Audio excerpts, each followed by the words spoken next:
Hello friends, welcome back to my channel. Friends, बहुत time से request आ रही थी कि मैं ऑडिटिंग के ऊपर कुछ वीडियोस बनाऊं। तो फ्रेंड्स, ये ऑडिटिंग की हमारी फर्स्ट वीडियो है जिसमें हमने बात की है ऑडिटिंग के मीनिंग की। ऑडिट क्या होता है, क्या पर्पस है इसको बनाने का, ये ऑडिटिंग इन्वेस्टिगेशन से किस तरह से डिफरेंट है, और साथ ही साथ हमने इसमें इसके ऑब्जेक्टिव्स की भी बात की। तो चलिए फ्रेंड्स, वीडियो को स्टार्ट करते हैं। लेकिन वीडियो को स्टार्ट करने से पहले प्लीज़ मेरे चैनल को सब्सक्राइब कर लीजिए, और अगर आपने चैनल को सब्सक्राइब कर लिया है तो इस वीडियो को लाइक कीजिए और अपने फ्रेंड्स के साथ शेयर कीजिए। तो चलिए फ्रेंड्स, आज की इस वीडियो को स्टार्ट करते हैं।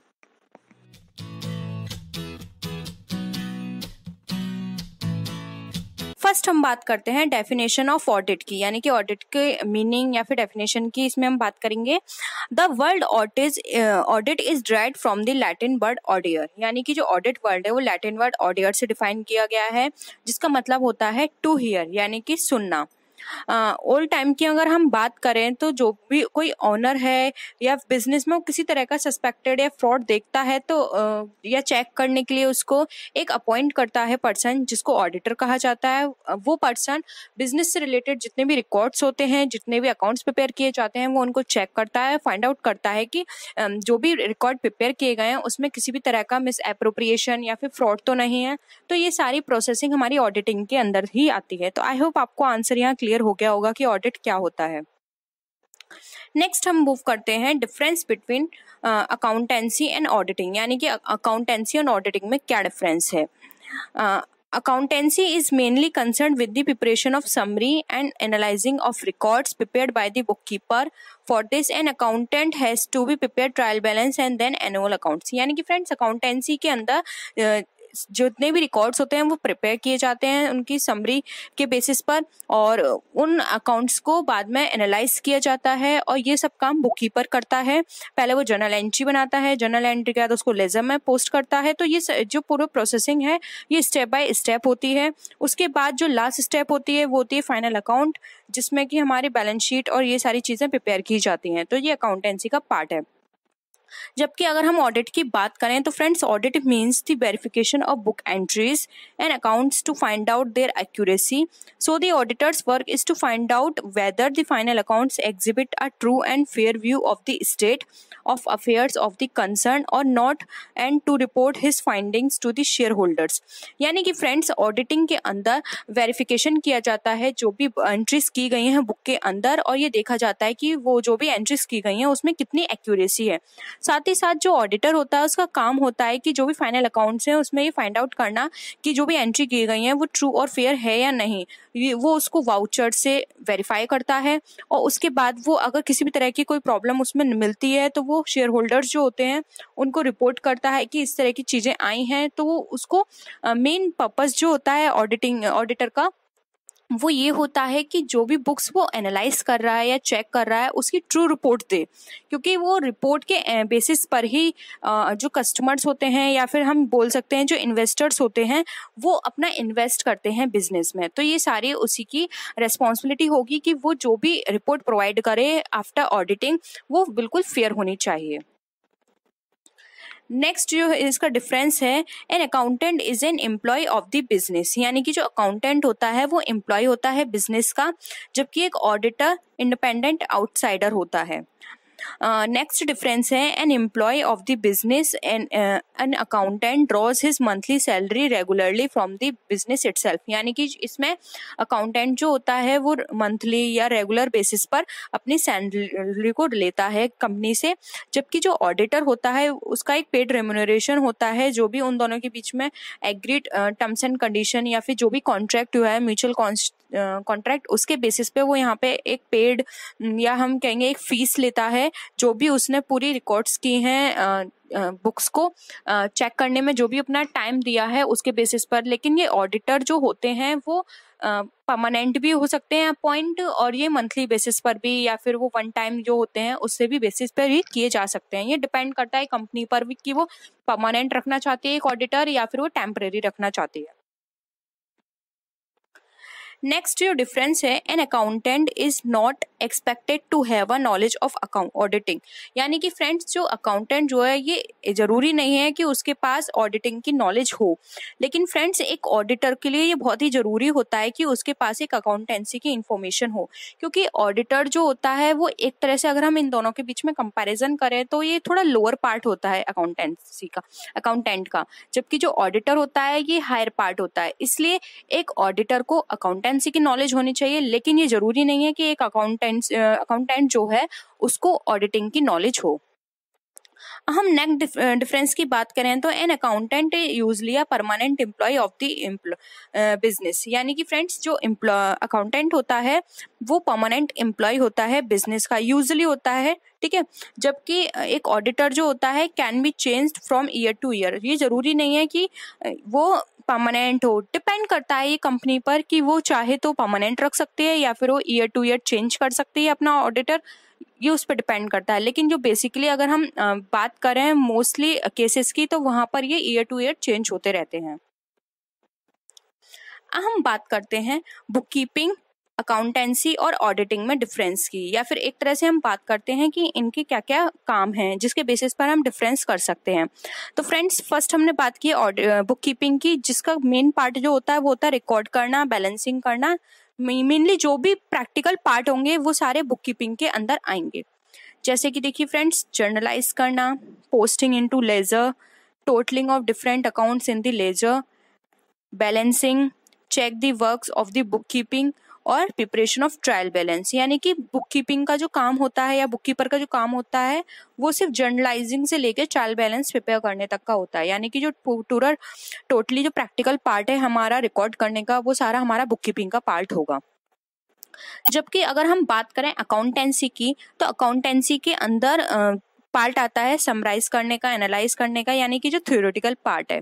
इसके अंदर जो अकाउंटेंट होता है वो trading and profit and loss account बनाता है, प्रिपरेशन ऑफ बैलेंस शीट उसके काम होता है, passing entries for rectification of errors and making adjustment, यानी कि रिकॉर्ड करने के बाद उसको पूरा एनालाइज करना, समराइज करना, ये सारा हमारा अकाउंटेंट का पार्ट हो गया। जबकि अगर हम ऑडिटिंग की बात करें तो ऑडिटिंग का काम होता है एग्जामिनेशन ऑफ रिकॉर्ड्स, यानी कि जो एनालिटिकल पार्ट है वो हमारा ऑडिटिंग का पार्ट होगा, यानी कि जो ऊपर जितने भी ये अकाउंट प्रिपेयर किए गए हैं उसको चेक करना एक ऑडिटिंग का काम होता है। तो बहुत सिंपल है फ्रेंड्स, हमारे जर्नल से लेके ट्रायल बैलेंस तक के सारे काम किसके होंगे, बुक कीपर के, और अकाउंटेंट के काम होंगे जो भी ट्रेडिंग अकाउंट से लेके और उसको एडजस्टमेंट करने तक, रेक्टिफाई करने तक के सारे काम अकाउंटेंट के होंगे, और सारे अकाउंट प्रिपेयर होने के बाद उसको चेक करना एक ऑडिटर का काम होगा। आई होप फ्रेंड्स यहाँ तक आपको सारी चीजें क्लियर होंगी। हम बात करते हैं ऑडिट एंड इन्वेस्टिगेशन की, यानी कि ऑडिट और इन्वेस्टिगेशन में क्या डिफरेंस है। फ्रेंड्स ये बहुत इंपॉर्टेंट है, इस तरह के टर्म्स जो होते हैं कि ऑडिट और इन्वेस्टिगेशन में क्या डिफरेंस है वे बहुत पूछे जाते हैं एग्जाम्स में। फर्स्ट बात करते हैं ऑडिट और सेकंड है हमारा इन्वेस्टिगेशन।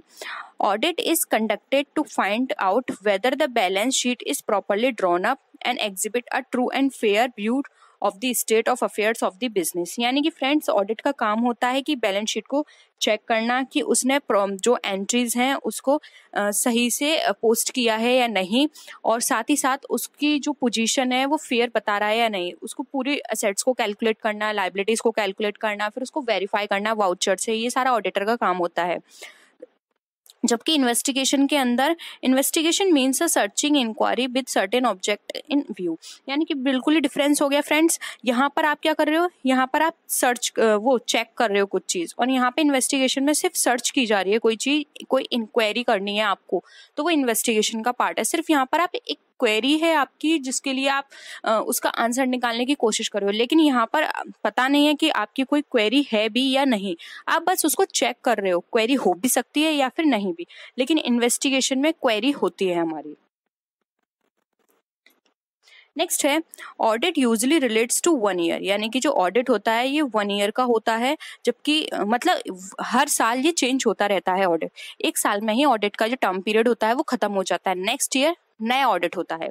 जबकि इन्वेस्टिगेशन की बात करें तो इन्वेस्टिगेशन कवर सेवरल ईयर्स से 3, 5 एंड 7 ईयर्स, यानी कि इन्वेस्टिगेशन जो है वो हमारी 3 साल भी चल सकती है, पर्टिकुलर एक ऑब्जेक्ट को लेके 5 साल भी चल सकती है और 7 साल भी चल सकती है। तो इसका कोई परमानेंट टाइम नहीं है कि ये सिर्फ 1 साल में खत्म हो जाएगी या 2 साल। ये डिपेंड करता है कि जो इन्वेस्टिगेशन है वो किस से रिलेटेड है, क्या प्रॉब्लम्स हैं, क्या क्वेरी है उससे रिलेटेड। तो इसका कोई टाइम नहीं है, जबकि जो ऑडिट है वो 1 साल के अंदर फिनिश हो जाती है। नेक्स्ट है audit is audit is legally compulsory specially in case of companies, यानी कि कंपनी के केस में ऑडिट होना बहुत ही कंपलसरी है, क्योंकि फ्रेंड्स कंपनी जो होती है उसमें बहुत सारे इन्वेस्टर्स होते हैं, पब्लिक इन्वेस्टर्स होते हैं, जिसमें जिनका पैसा कंपनी में लगा होता है, तो वहाँ पे ऑडिट करना बहुत ही कंपलसरी हो जाता है। जबकि अगर हम इन्वेस्टिगेशन की बात करें तो इन्वेस्टिगेशन एक वॉलंटरी एक प्रोसेस है जो कि डिपेंड करती है पर्पस पे, किस तरह की सिचुएशन है, क्या प्रॉब्लम है, उस पर डिपेंड करती है। कोई छोटी मोटी प्रॉब्लम है तो इन्वेस्टिगेशन कोई नहीं कराएगा, लेकिन कोई बड़ी प्रॉब्लम आ गई है, किसी बड़े मनी का फ्रॉड लग रहा है वहां पर, तो वहां पे इन्वेस्टिगेशन जरूर होगी। तो ये डिपेंड करती है नेसेसिटी पर। नेक्स्ट आता है audited accounts are further investigated for some special purpose. जब फ्रेंड्स इसमें यह है कि अगर कोई भी रिपोर्ट, जैसे कि मैंने आपको पहले ही बताया था कि एक ऑडिटर की ये रिस्पॉन्सिबिलिटी होती है कि वो जो भी चीज ऑडिट कर रहा है उसकी एक ट्रू एंड फेयर रिपोर्ट बनाकर उसको सबमिट करे कंपनी में। लेकिन फ्रेंड्स अगर लगता है किसी कंपनी को या फिर किसी इनकम टैक्स डिपार्टमेंट को या फिर किसी भी कंसर्न डिपार्टमेंट को लगता है कि ये जो रिपोर्ट प्रोवाइड की गई है या फिर जो रिपोर्ट हमें दी गई है वो गलत है, तो उसको फर्दर क्वेरी के लिए या फिर फर्दर उसको चेक करने के लिए भेज सकता है, इन्वेस्टिगेशन करा सकता है उस रिपोर्ट की, कि हो सकता है ऑडिटर ने उस पर अच्छे से एनालाइज ना किया हो, या फिर हो सकता है ऑडिटर ने बाइस रिपोर्ट बनाई हो। तो इस तरह से एक ऑडिटेड अकाउंट जो है वो फर्दर इन्वेस्टिगेशन के लिए जा सकता है। जबकि अगर हम इन्वेस्टिगेटेड अकाउंट की बात करें तो ये ऑडिटेड नहीं होता ऑर्डरली कोर्ट्स में। ठीक है, नेक्स्ट हम बात करते हैं audit is always conducted on behalf of the proprietors only, यानी कि जो ऑडिट है वो सिर्फ प्रोपराइटर्स के बिहाफ पर कंडक्ट की जाती है। फ्रेंड्स यहाँ से इसको कट कर लीजिएगा, ये यहाँ पे गलत टाइप हो गया है, इन्वेस्टिगेशन का पार्ट है ये। जबकि friends investigation may be carried out on the behalf of outsiders who either want to purchase the business or to become the partner to advance loans or to purchase the shares of loan, यानी कि जो friends investigation होती है वो outsider के behalf पर होती है।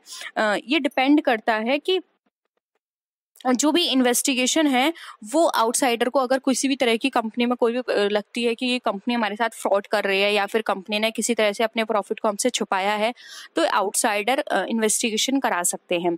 लेकिन ये जो ऑडिट होती है वो सिर्फ एक प्रोपराइटर के बिहाफ पर होती है और एक प्रोपराइटर ही अपनी कंपनी का ऑडिट कराता है।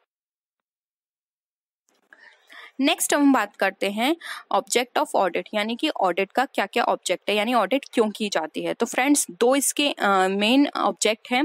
फर्स्ट है detection and prevention of error, यानी कि एरर को डिटेक्ट करना और उसको प्रिवेंट करना ऑडिट का काम है।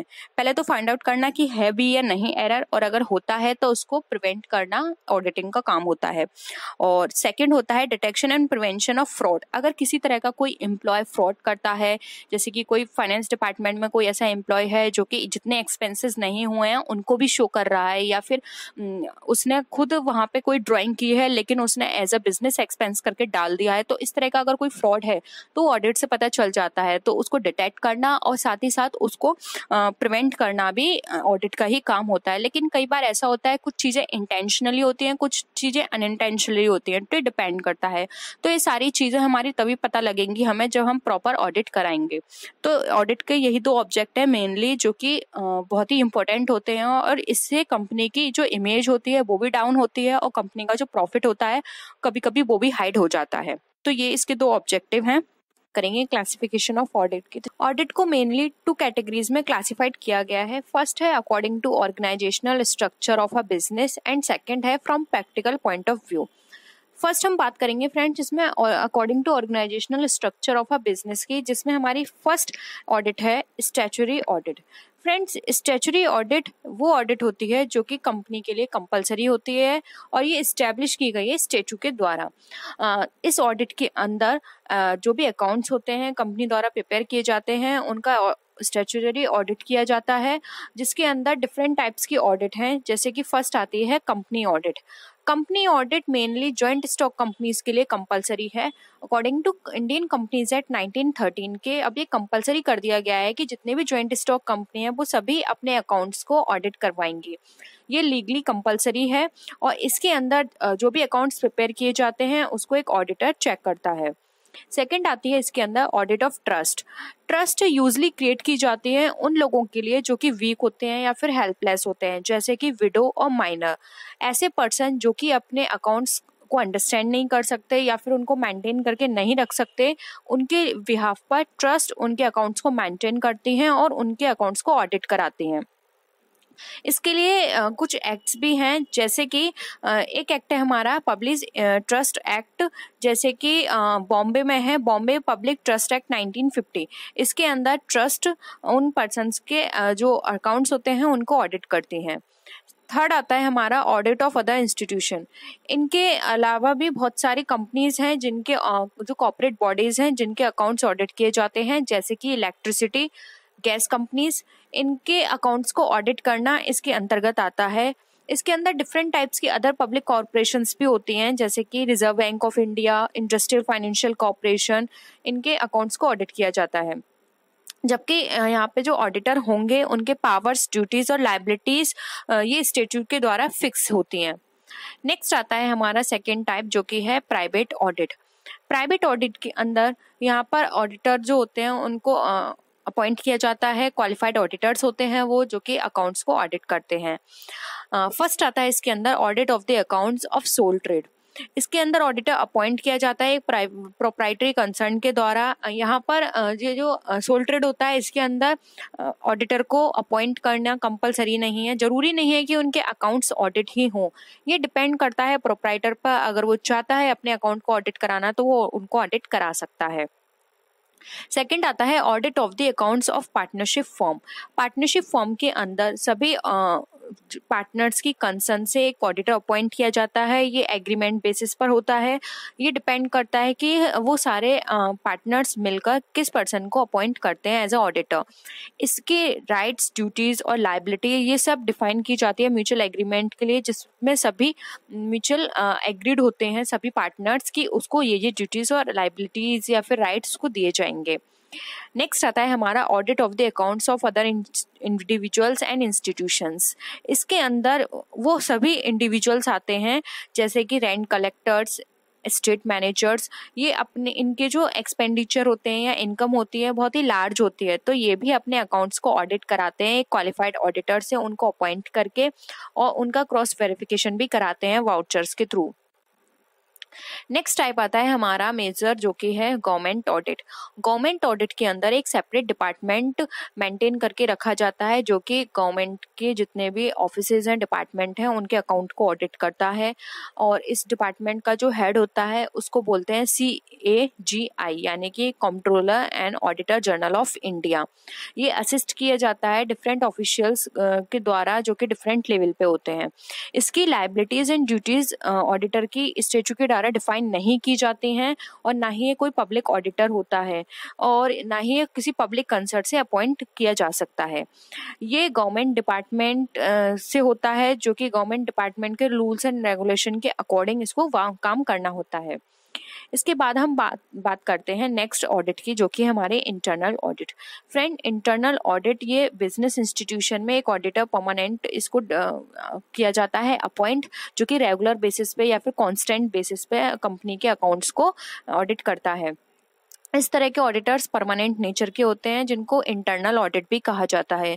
ये ऑडिटर्स अकाउंट की एंट्रीज को चेक करते हैं, उसको रिपोर्ट प्रिपेयर करते हैं उसके ऊपर, और जो भी अकाउंट्स प्रिपेयर किए गए हैं उनको क्रॉस चेक करते हैं उनके वाउचर से। उनके साथ जो भी डॉक्यूमेंट्स लगे हुए हैं उनके साथ क्रॉस चेक करते हैं कि वो एंट्रीज जो भी उसमें इंक्लूड हैं वो वैलिड है या नहीं। ये हमारा इंटरनल ऑडिट का काम होता है। इंटरनल ऑडिट के बाद हम बात करते हैं हमारे अनदर कैटेगरी की, जो कि हमारे from practical point of view. Practical point of view से भी हमारे पास डिफरेंट टाइप्स की ऑडिट्स हैं जो कि प्रिपेयर की जाती हैं। फर्स्ट आता है इसके अंदर कॉन्टिन्यूस ऑडिट और डिटेल ऑडिट। कॉन्टिन्यूस ऑडिट और डिटेल ऑडिट में ऑडिटर स्टाफ एक अपॉइंट कर लिया जाता है, जो कि हमारा परमानेंट बेसिस पे होता है। जो कि डिटेल स्टडी करता है, ये फिक्स होता है और ये जो भी फाइनेंशियल ईयर जो होता है उसमें ये डेली बेसिस पे चेक करता है और जो भी एंट्रीज होती हैं उसकी डिटेल में स्टडी करता है। उनको उससे कंसर्न जो भी बुक होती है उससे वेरीफाई किया जाता है, साथ में जो भी वाउचर्स गिवन होते हैं उससे भी वेरीफाई किया जाता है। तो इसके अंदर जो ऑडिट की जाती है वो डिटेल में की जाती है, उसकी स्टडी और फिर उसके ऊपर एक रिपोर्ट प्रिपेयर की जाती है। नेक्स्ट अब हम बात करते हैं हमारी अनदर ऑडिट की, जो कि है हमारी पीरियोडिकल ऑफ फाइनल्स और complete audit. Periodical of finals और कंप्लीट ऑडिट का मतलब यहाँ पर ये है कि इस सिस्टम के अंदर ऑडिटर अपना जो भी अकाउंट की बुक्स होती है उनको चेक करता है एक पर्टिकुलर टाइम पीरियड के बेसिस पर और उस पर एक कंप्लीट ऑडिट करता है। जैसे कि वो एक ट्रांजेक्शन होल पीरियड के ट्रांजेक्शन्स ले लेता है, उसको रिकॉर्ड करता है, चेक करता है, बैलेंस करता है, साथ में जो भी ट्रेडिंग प्रॉफिट और लॉस होते हैं अकाउंट को उनको भी प्रिपेयर करता है, जिसको पीरियोडिक और फाइनल ऑडिट भी कहा जाता है। ये कंटिन्यूस सेशन पे होता है, बिना किसी इंटरवल के ये चेक किया जाता है। तो ये हमारी कंप्लीट ऑडिट और पीरियोडिकल ऑडिट कहलाती है। नेक्स्ट आते हैं हमारे इंटरिम ऑडिट। इंटरिम ऑडिट ये कंडक्ट की जाती है 2 एनुअल ऑडिट के बीच में, यानी कि जब एनुअल ऑडिट की जाती है तो उसके बीच में ये वाली ऑडिट कभी भी कराई दी जाती है। ये डिपेंड करती है कि कंपनी इसके लिए क्या टाइम पीरियड रखती है। ये हाफ ईयरली बेसिस पर भी हो सकता है और क्वार्टरली बेसिस पर भी हो सकता है। इंटरिम ऑडिट का मेन पर्पस यही होता है कि जो भी एनुअल रिपोर्ट बनेगी या एनुअल ऑडिट कराई जाएगी तो उसको करने में इसको हेल्प मिल जाती है, क्योंकि इंटरिम ऑडिट से बहुत सारे इंफॉर्मेशंस मिल जाते हैं जो कि हमें एनुअल ऑडिट में हेल्प करती हैं। नेक्स्ट आता है हमारा ओकेजनल ऑडिट। ये ऑडिट ओकेजनली कंडक्ट कराई जाती है, यानी कि वंस अ वाइल जब भी किसी भी क्लाइंट को इसकी जरूरत होती है तो वो इस तरह की ऑडिट को कंडक्ट करा लेता है, तो इसे बोलते हैं हम ओकेजनल ऑडिट। नेक्स्ट आता है हमारा partial audit. Under partial audit एक ऑडिटर किसी भी पीरियड की एक पार्ट की या फिर किसी बुक की एक साइड के अकाउंट की उसको चेक कर सकता है। फॉर एग्जांपल एक ऑडिटर या तो पेमेंट साइड चेक कर सकता है या फिर अगर उसे लगता है तो रिसीट साइड चेक कर सकता है, यानी कि वो सिर्फ एक पार्ट को चेक करता है। तो इस तरह की जो ऑडिट होती हैं ये नॉर्मली जो स्मॉल बिजनेस होते हैं उनके लिए की जाती हैं, या फिर जो कंपलसरी ऑडिट नहीं होती है जिस कंसर्न में वहाँ पर ये की जाती हैं।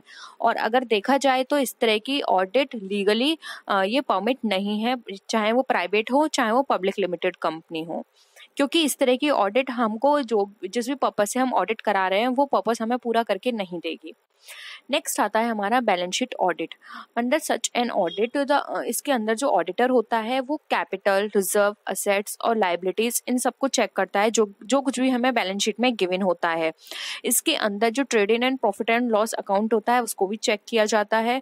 इस तरह की जो ऑडिट होती है इनका मेन पर्पस चेक करने का यही होता है कि जो भी अकाउंट्स हम जो भी परचेस हमने किए हैं क्रेडिट के बेसिस पर उसको चेक करना कि ऐसा तो नहीं है कि किसी ने उसको इंक्रीज करके दिखा दिया है जो कि हमारी लायबिलिटीज को इंक्रीज करे। तो इस तरह की चीजें देखी जाती हैं कि कोई भी ऐसा प्राइस ओवर करके दिखा दिया हो या फिर हाइड कर दिया हो, तो इस तरह की चीजें बैलेंस शीट ऑडिट में चेक की जाती हैं, वेरीफाई की जाती हैं। इस तरह की जो ऑडिट होती है वो सक्सेसफुल होती है उन बिजनेस में जहाँ पे इंटरनल चेक सिस्टम और इंटरनल कंट्रोल सिस्टम बहुत ही इफिशिएंट होता है। इस तरह की जो ऑडिट होती हैं ये मेनली पॉपुलर हैं यूएसए में। यूएसए में बैलेंस शीट ऑडिट प्रेफर की जाती है मोस्टली कंपनीज के द्वारा।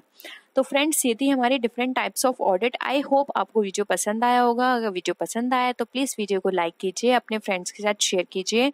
तो फ्रेंड्स नेक्स्ट वीडियो में हम फिर मिलते हैं और भी अच्छी वीडियोज़ के साथ। तब तक के लिए बाय बाय।